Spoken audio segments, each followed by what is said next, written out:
Welcome everyone to the EKG case for the week of November 13th, 2011. This week we're going to talk about something somewhat controversial.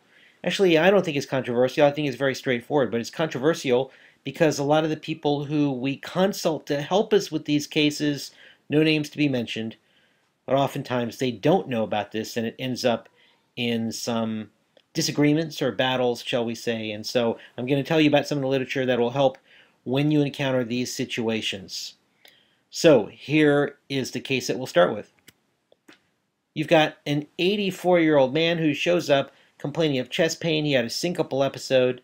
Well, the syncope is over and done with. Now he's laying in the stretcher and he's awake and alert. Vital signs are pretty good, but he's still complaining of some chest pain. So, of course, you get a 12-lead EKG, the most important test in all of emergency medicine.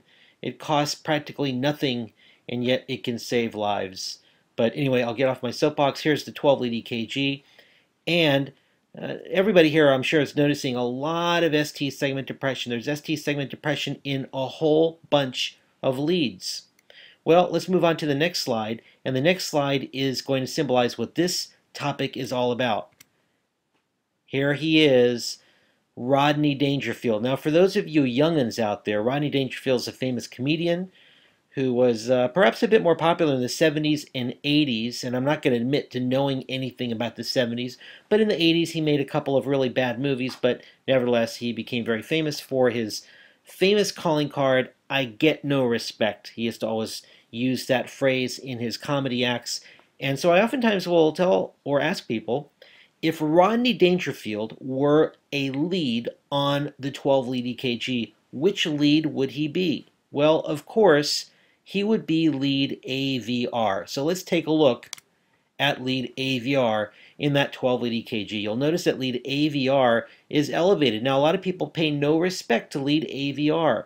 And after today, I hope you'll pay some good respect to lead AVR because it can give you some very, very important information. A lot of the folks out there who don't study EKGs, again, no names mentioned, but a lot of people that don't really pay much attention to EKGs will tell you that they don't pay any attention to lead AVR, and that's not a good thing. They're missing some clinically important diagnoses. So, and here's one of them. When you see ST segment elevation in lead AVR in the presence of other signs of ischemia elsewhere on that 12-lead EKG, now you take a look in lead AVR, there's ST segment elevation, you've got to worry that what you're dealing with is acute coronary syndrome, which involves the left main coronary artery, an acute stenosis or occlusion of the left main coronary artery. Now, this is the worst artery that you can possibly occlude, except perhaps maybe the aorta itself. But this is the real big one. Okay, I mean, we're talking even bigger than the LAD. We're talking the true big one. When people have when people have occlusions, I'm getting a little tongue-tied here because I'm so excited about this, but when people have occlusions of the left main coronary artery, that's really, really bad news. All right, now here's a normal EKG, and you'll notice that in lead AVR, there should really not be any ST elevation at all. Sometimes you'll see some ST depression, in fact, and that's okay. But when you see ST elevation in lead AVR, you've really got to worry about it. So I refer to AVR as the forgotten 12th lead. And when you see ischemia in other leads, take a look in AVR. And when you see elevation in lead AVR, there's one of three things that the elevation in AVR signifies. Either you're dealing with a left main occlusion, a proximal LAD occlusion, or triple vessel disease. And there's a lot of literature out there indicating that ST elevation in lead AVR, again, this only applies when you see ischemic findings in the other leads. Now you take a look at lead AVR, and if there's elevation in AVR, you're dealing with one of three really bad things: left main occlusion, proximal LAD occlusion, or triple vessel disease. Now, any of those three are really, really bad in an acute situation. But there's actually a couple of things which narrows this down to the worst of those three things: left main occlusion. If you have elevation in AVR plus AVL, that's more than 90% predictive of left main occlusion. If you have elevation in AVR and V1, but the elevation in AVR is greater than in V1, there's also literature indicating that that's very predictive of a left main coronary artery occlusion. So once again, elevation in AVR plus AVL, or elevation in AVR that's greater than the elevation in V1, that's very, very highly predictive of acute left main coronary artery occlusion.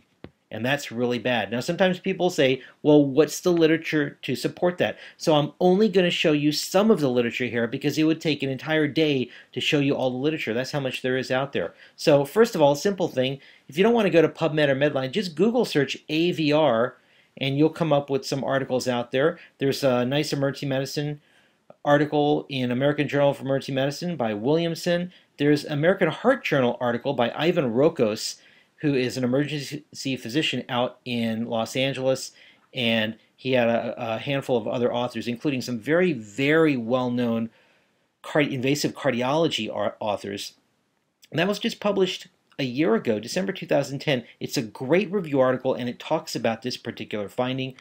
What else? Well, if you look at the cardiology literature, Nickus, Journal of Electrocardiology, Kasugi, American Journal of Cardiology, and I put clopidogrel in parentheses here, just as an aside. In this particular article, Kasugi made the point that when you see elevation in AVR, you should stay away from clopidogrel in those patients. Why, you might ask? Because elevation in AVR is so concerning for left main occlusion that there's a really good chance that person's going to end up going for bypass surgery, because acute left main occlusions often need bypass.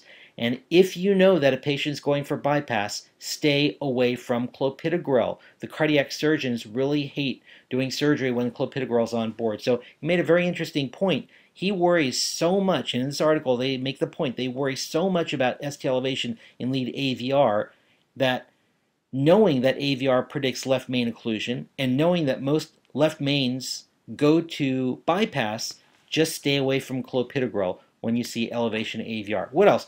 Another international article, what was this? The review by a committee of the International Society for Holter and Non-Invasive Electrocardiology, published in the Journal of Electrocardiography. And I'm giving you the pages there in case you don't want to have to go searching for it, where they talk about AVR. Here's another article from the Journal of Electrocardiography.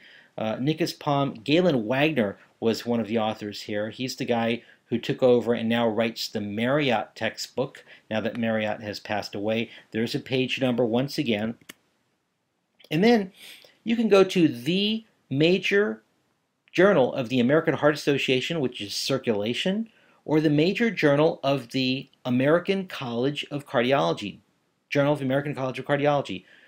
This article was published in both of those journals in 2009, so it obviously is a very important article. You know, every handful of years, the cardiologists get together and come up with new guidelines for how we're supposed to interpret the EKG, believe it or not.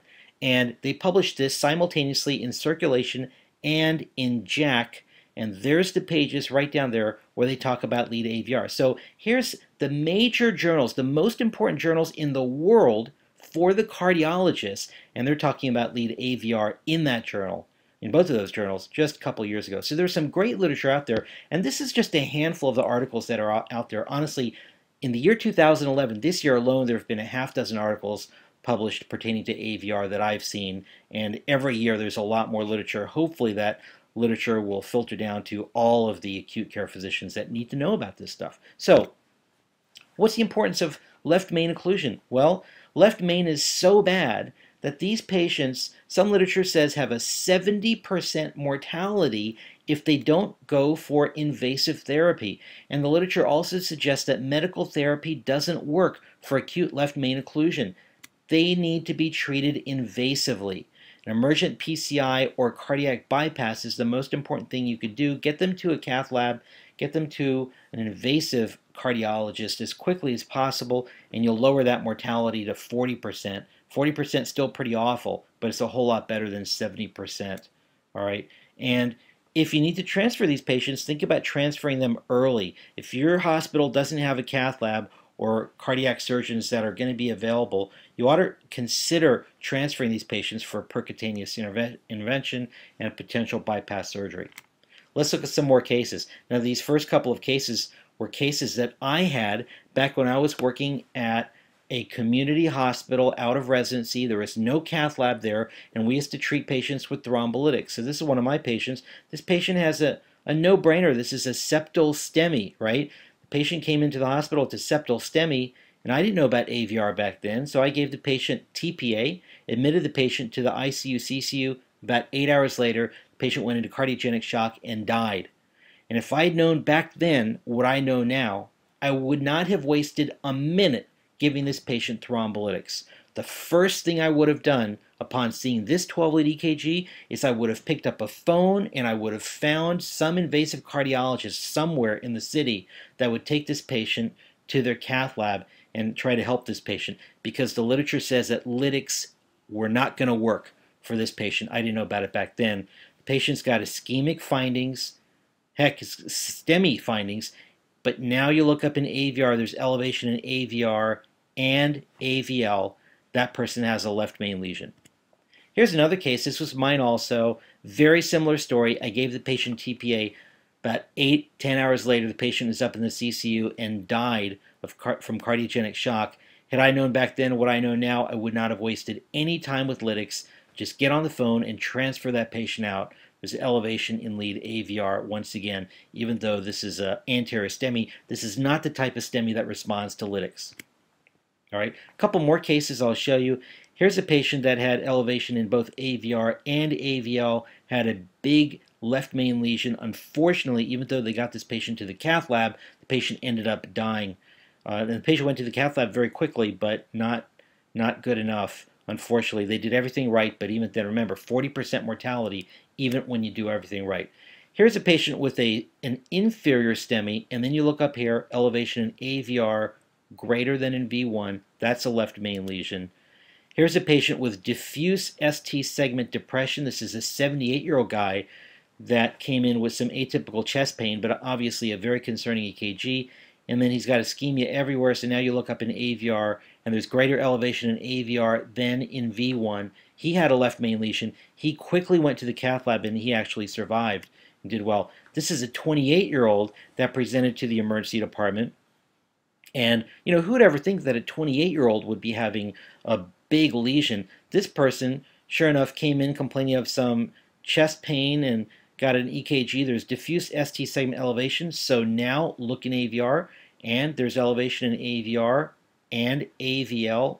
So that person's got left main. He went to a cath lab relatively quickly and ended up in cardiogenic shock, balloon pump. He ended up surviving and had a big left main lesion.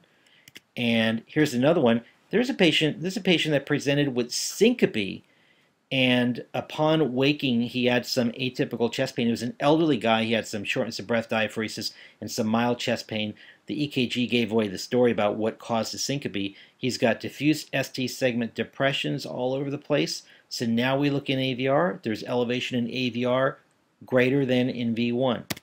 He had left main lesion. Here's a 45-year-old non-compliant hypertensive woman who also smoked regularly despite her asthma. She came in saying that she was having an asthma attack because she was having some shortness of breath and chest ache. But then when we went to listen to her, she had clear lungs. So, you know what? Maybe this is not asthma. Let's get a 12-lead EKG. So we did, and wouldn't you know, she had diffuse ST segment depression in a whole bunch of leads. So now we look in AVR, and there's elevation in AVR and AVL. That's left main. She ended up going to the cath lab quickly and had a left main lesion that they were able to treat.